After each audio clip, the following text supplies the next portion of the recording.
In the mid-19th century, a French priest and scholar named Charles-Étienne Brasseur de Bourbourg was meticulously exploring the forgotten archives of the Royal Library in Madrid. His quest was to decipher the mysteries of the ancient Maya civilization. He stumbled upon a forgotten manuscript, a copy of the Relación de las Cosas de Yucatán, written by the Spanish bishop Diego de Landa in the 16th century. Within this manuscript, Brasseur believed he had found the key, an alphabet of the Maya language. Armed with this supposed Rosetta Stone, he began to translate one of the few surviving Maya codices, the Troano Codex. What he found, or believed he found, was not just a history of the Maya, or a story that would ignite a firestorm in the world of archaeology and give birth to one of the most enduring legends of a lost world. He claimed to have found the history of a massive ancient continent, a land in the Pacific that had been destroyed by a global cataclysm thousands of years ago. He called this land Mu. For decades, the lost continent of Mu has been one of the most controversial and enduring myths in the world of forbidden archaeology. If it truly existed, it means that the vast expanse of the Pacific Ocean was once home to a massive, highly advanced civilization that was the motherland of all others, the primordial source of the wisdom, technology, and spiritual knowledge that later appeared in seemingly disparate cultures like ancient Egypt, Sumeria, and the Maya. It means that the conventional cradle of civilization wasn't in the Fertile Crescent of the Middle East, but in the heart of the Pacific, a paradigm-shifting idea that challenges the very foundations of our understanding of human origins and cultural diffusion. Brasseur's initial flawed translation was later dramatically expanded upon by a British-American occultist and adventurer named James Churchward. Churchward claimed to have found a set of ancient sacred texts, the Naacal tablets, in a remote monastery in India during his military service. These tablets, he asserted, told the same incredible story of Mu, providing far more detail than Brasseur's interpretation. Churchward painted a vivid picture of Mu as a vast continent that stretched from the Hawaiian Islands in the north to Easter Island in the south, and from the Marianas in the west to the Americas in the east. He described a veritable paradise, home to 64 million people, living in 10 major cities who had mastered not only the art of working with stone on a monumental scale, but also possessed an advanced understanding of energy and cosmic forces. He claimed Mu was the original Garden of Eden, the birthplace of humanity. Churchward's Mu was a world dominated by sun worshippers who had built massive megalithic temples and pyramids, structures that served as centers for their advanced spiritual and scientific practices. He theorized that when this magnificent continent was ultimately destroyed by a series of cataclysmic volcanic eruptions and earthquakes about 12,000 years ago, a date eerily consistent with the end of the last ice age and the Great Flood narratives, the few survivors fled to the surrounding continents. These refugees, according to Churchward, carried with them the remnants of Mu's profound knowledge and technology, which then seeded the sudden appearance of sophisticated civilizations in places like Egypt, Mesopotamia, and Central America. This theory attempts to explain the numerous parallels and anomalies found in ancient cultures across the globe, suggesting a common lost origin. The mainstream scientific community, however, has been overwhelmingly dismissive of the existence of Mu, often with good reason.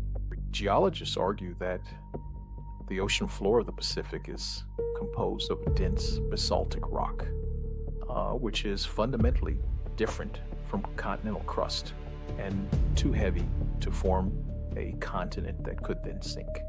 They assert that there is simply no geological evidence of a sunken landmass of that immense size in the Pacific. Furthermore, they point to the fact that Brausseur's Maya alphabet was later proven to be a misinterpretation, actually a phonetic representation of Spanish sounds, and that his translation of the Troano Codex was fundamentally flawed, leading to an erroneous conclusion about Mu. Churchward's Naacal tablets have never been independently verified and are widely considered to be a fabrication, or at best, a misinterpretation of existing esoteric texts. Despite the academic consensus, independent researchers and proponents of forbidden archaeology continue to point to a growing body of anomalous evidence that suggests there may be some truth, or at least a kernel of truth, to the legends of Mu. They frequently cite the Yonaguni monument in Japan, which we discussed in our last episode, as a prime candidate for a possible remnant of this lost Pacific continent. Its submerged geometric structures, if man-made, would fit perfectly into the timeline and geographical scope of Mu. They also highlight the massive megalithic structures of Madol in Micronesia, a city of 92 artificial islands, built with over 750,000 tons of basalt logs, some weighing up to 50 tons. The local legends of Madol are particularly intriguing, speaking of the city being built by twin sorcerers who flew the colossal stones into place using magic, a narrative often associated with lost advanced technologies. Churchward also pointed to the mysterious statues of Easter Island, the Moai, as compelling evidence of Mu's existence. He argued that Easter Island was once a high point on the continent, and that the massive, intricately carved statues were built to honor the ancestors of the Lost Land, serving as a memorial to a vanished civilization. The sheer scale, engineering precision, and logistical challenge of carving and moving the Moai, some of which weigh over 80 tons, are still difficult to fully explain for a small, isolated island population using conventional means. The Rapa Nui people themselves have legends of their ancestors arriving from a sunken land, further fueling the Mu hypothesis. Beyond these specific sites, the legend of Mu is not an isolated one. Cultures across the vast Pacific Ocean share remarkably similar stories of a lost motherland, a paradise destroyed by cataclysm. The Hawaiians speak of Kahupo o Kane, the Maori of Hawaii, and the Easter Islanders of Hiva.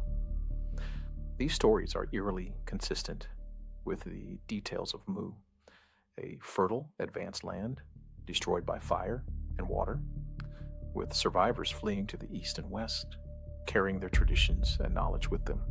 These widespread, consistent oral traditions, passed down through generations, are often dismissed as mere myths. But for proponents of forbidden archaeology, they represent a collective memory of a real cataclysmic event and a lost civilization. The debate over Mu is a perfect example of the forbidden archaeology struggle. It is a clash between the established academic world, which demands rigorous, peer-reviewed proof that adheres to a specific, often rigid timeline of geological and cultural evolution, and views such legends as purely mythological. On the other side are independent researchers who are willing to look at anomalies, challenge the status quo, and consider the possibility that ancient myths contain historical truths. If Mu existed, it means that our understanding of the past is fundamentally flawed. that a significant chapter of human history has been erased, and that we aren't the first to master the Pacific, and indeed to achieve a high level of civilization. It forces us to confront the uncomfortable possibility of a cyclical history, where advanced societies rise and fall, leaving only fragmented clues behind. As we look at the massive basalt logs of Madol, the towering, enigmatic moai of Easter Island, and the submerged geometric structures of Yonaguni, we are looking at more than just ancient ruins. We are looking at a mirror of our own ingenuity, a reflection of humanity's enduring capacity for monumental construction and complex social organization. We are looking at structures that were built to bring order to the chaos of the ocean, to make the invisible forces of nature visible, and to leave an indelible mark on the landscape. It is a testament to the human desire to understand the universe, to build and to leave a legacy, no matter the cost or the challenges. The legends of Mu, whether literal or symbolic, remind us that the past is far more mysterious and potentially more glorious than we currently imagine. In our next episode, we're going to look at a mystery that is even more ancient and equally perplexing, but much closer to home for many. A vast, submerged landmass in the heart of the North Sea that once connected Britain to mainland Europe. A discovery that features massive, megalithic structures lying deep beneath the icy waters, structures that some say are natural, but others believe are the undeniable ruins of a civilization that vanished before the dawn of time, perhaps even a remnant of the Great Flood itself. Join us as we explore the secrets of Doggerland, Europe's own lost continent. The truth is waiting, and it's older than you think. If you want to see the ancient maps, the architectural diagrams of Madol, the detailed geological analyses, and the captivating underwater footage of these potential remnants of Mu, make sure you check out the full series playlist. We are uncovering a history that was buried for a reason, a past that refuses to stay hidden. Don't let it stay hidden. The truth is rising, and it's deeper than you think, promising to change your perception of humanity forever.